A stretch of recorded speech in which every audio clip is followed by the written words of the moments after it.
Hello, children of the cosmos. It's yours truly, Mr. G, calling once again from the void, and you're listening to Unidentified Education. Up first, Close Encounters of the Feld Kind, yes, and Are We Living in a Simulation? Also, a little monologue on negative thoughts. It's going to be a wonderful episode tonight. It's a cool night here in Texas. The windows are down, the antenna's up, and I am ready to receive from the mothership. So let's let reality slowly slip away as we step into the void. Please stand by.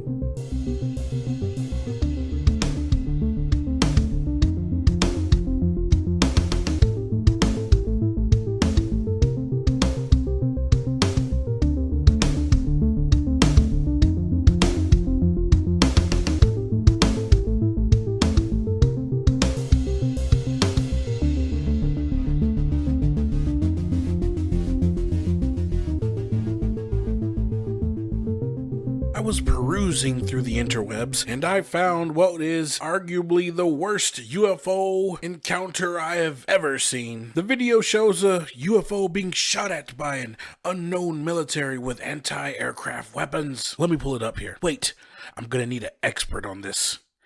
Zippy! Zip! 1 second, Mr. G. Was that a toilet flush? He's not using the toilet. We don't use the RV's toilet.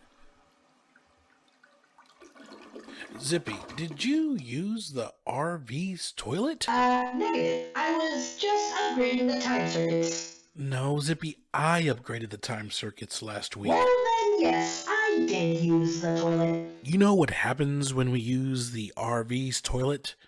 The smells, the cleanup. Yeah, it's kind of clogged now. Zippy, take a look at this video. Is this an actual UFO flying saucer? Yes, it's a M-class intergalactic space cruiser. It's a golf cart compared to what I've seen. Oh, my apologies. Everyone, I want to introduce you to Zippy. Greetings, children of the cosmos. Zippy, tell them about yourself. I am an integrated alien cyborg. I have an alien brain with a highly advanced alien mechanical body. Zippy, will this set us back? It's an interspecies war, basically. I highly doubt it. Your air weapons are no match for the speed of that cruiser. It's not even in battle mode. It looks like whoever is piloting that saucer is just having a little fun. And let me guess, the UFO has some kind of plasma ray and will vaporize the military instantly. Precisely. Their atoms would have been vaporized completely out of existence. Zippy, do ETs take us humans seriously here on Earth? Hold that thought, Mr. G. I have to unclog the toilet. Activate claw extractor. Folks, Zippy is only staying here temporarily. He's kind of a time traveler / hitchhiker. Was that water bursting? Folks, we'll be right back. Zippy, what did you do? The power of negative thoughts. Beware, children of the cosmos, for the power of negative thoughts will stop you from achieving what Mother Universe has planned for you. Do you find yourself questioning your role in this universe? Does it feel like you're always destined for failure? Do you believe you are meant for a bigger and better way of living? Well, I'm here to tell you that you are indeed meant to succeed, and not only to survive, but to thrive here on this planet we call Earth. If living your best life works for you, then keep on keeping on.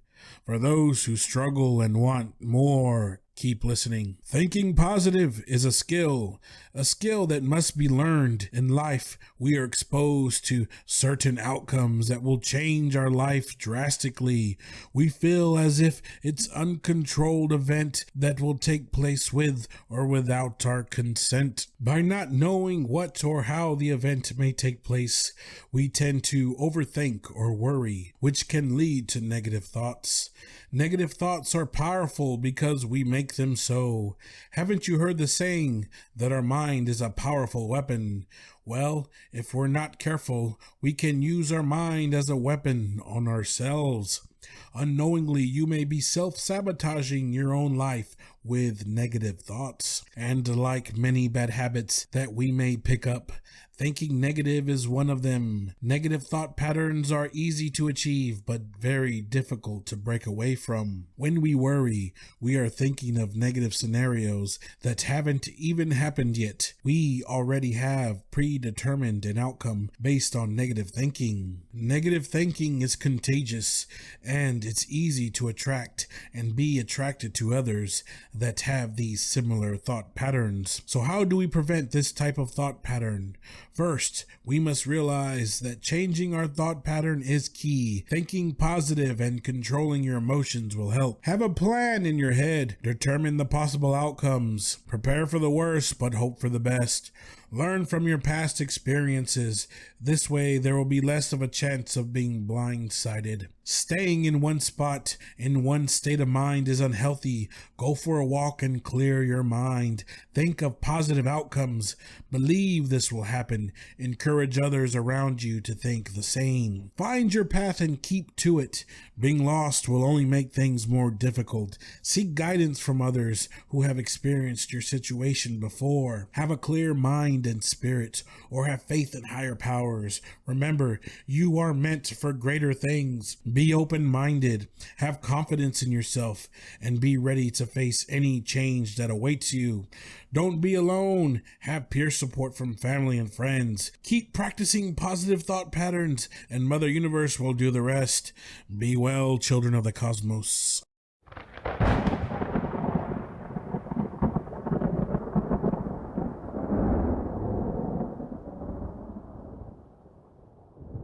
Are we living in a simulation? That's a popular subject these days.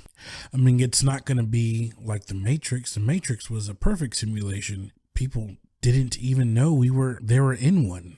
Things were continuing normally. The only downside was the robots were using us as batteries to keep themselves alive. But realistically, are we living in one? And I think we're pretty close. I think we're getting there, and it's not going to be something that forces us into a simulation. I think we're going to place ourselves in a situation. I think it's in the near future. Now, it's not going to be a virtual simulation. It's not going to be, you're not going to be plugged up. I think it's going to be a free will type thing. Right now, what are we connected to? Electronics, our phones. We can't function without our phone. We need it to communicate. We need it to conduct business. We need to know what's going on in the world. In that environment, it's a type of simulation because we buy things on our phone or on our computer and things get suggested back. So we buy a deck of cards. Oh, you may want some poker chips. You buy a car, you may want a house. You may be starting a family. And we give up all our information on social media. They're going to know everything about us. The corporations are going to build a simulation. When I turn my phone on, I'm going to see nothing but what I want to see. Because they'll know I like cars. They know I like a certain type of food, a certain type of brand. They know the type of friends I have because I have them on Facebook. They know what type of groups I have. I'm in a Halloween group, so I'm going to see Halloween type things. I love skulls. I'm going to see skull type things. I love movies. I'm going to see all the movies I like. I don't really like romantic comedies. I like more dark comedies. I'm going to see more dark comedies. I'm going to see the things that I want because that's what the algorithm says I like. It's creating an environment that's suitable for my needs, almost like a simulation.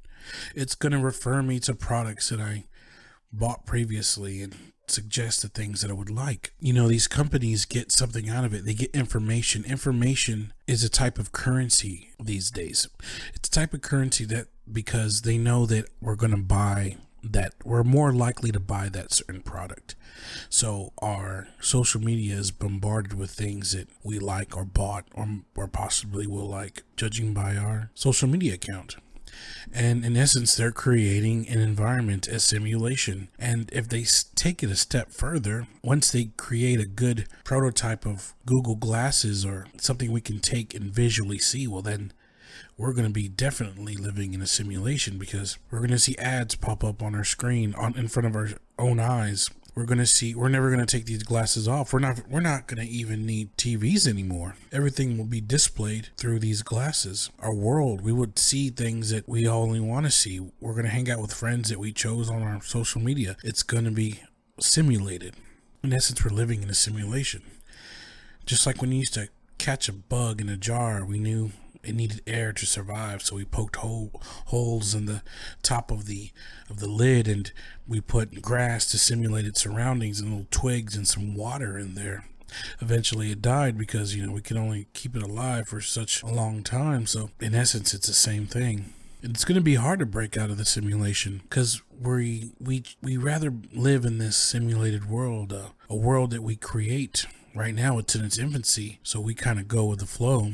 We post pictures of us going to fancy restaurants, and other people only see what they want to see on your account. They see a person eating, oh, they must eat every day. Well, it's not an everyday thing. Or these people sure are traveling a lot, and they might travel a lot, but they only see the good side, the happy side, a simulated version of their life. And then others who are aspiring to live a normal life, that they're doing well, they see other people's false way of living. They see that their social media is showing that they're living a luxurious life, when really it's not what you think it is. It's a leased or rented car. It's a rented environment. It's all fake. It's all just for show to make some type of money. It's simulated. And we're used to thinking that life should be that way. Glam and money and riches, and that's not what life is. It's a false pretense. And I feel sorry for these young adults. They grow up and they're thinking life is about influencers and making money, and they're frustrated. They get out of high school and they realize, oh, I gotta work for what I want. It's not gonna come to me. And there are some occasions where people make money becoming an influencer. They have that ability to present a simulated version of themselves living the high life, and people want to live that life, so they live vicariously through these profiles. In essence, a simulated world. And we're so hooked. I'm hooked. I'm not complaining. I'm hooked to my device because I need it. Everything's going to be integrated. And like I said, once it becomes implanted and optical, that's pretty much the dawn of a simulated environment. The room can be totally empty, but I can add things to make it my own. You're not going to need to buy fancy paintings, because with these glasses and this simulated version, I can put any type of picture I want.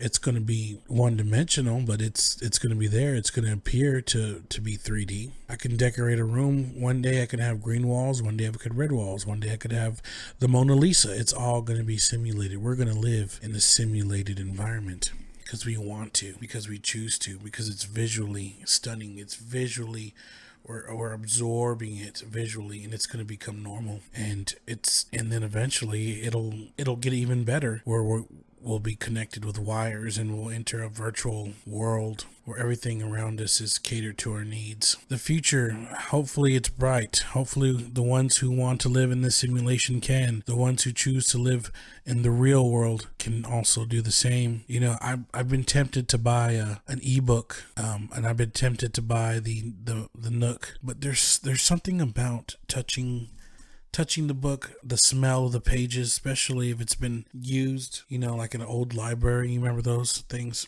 Going to Half Price Books, I love there, because you get the sense of it's been somewhere, it's tangible.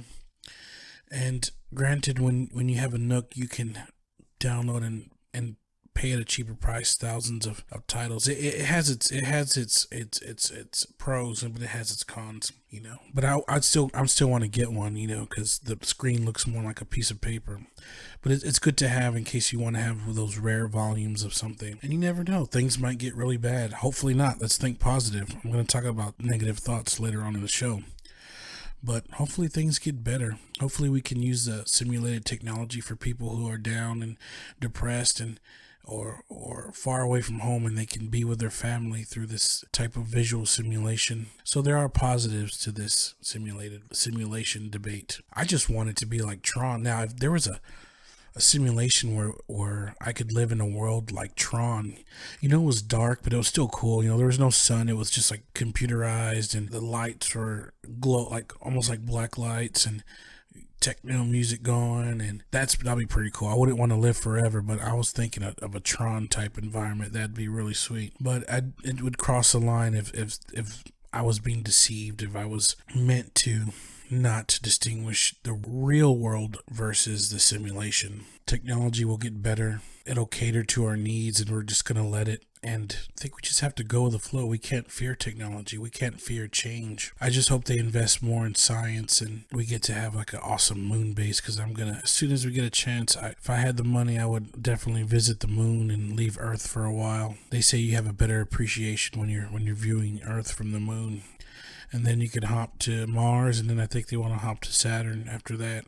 There's also that kind of a dark side to a simulation. What if it was a episode on Dark Mirror where we committed a crime? You serve that time in a simulated prison. You live in an endless loop where you're constantly thinking about the wrong you did, whether it's a murder, and it may seem like an eternity for you, but it's on the outside, it's slowly, the time is counting down. But to you, a year for us in the simulation would be an eternity until you serve your time. So I guess the simulation can be also, it could be frightening. It could be used for that as well. It could turn bad really fast, like a bad trip. Well, all we can do is think positive and hope for the best.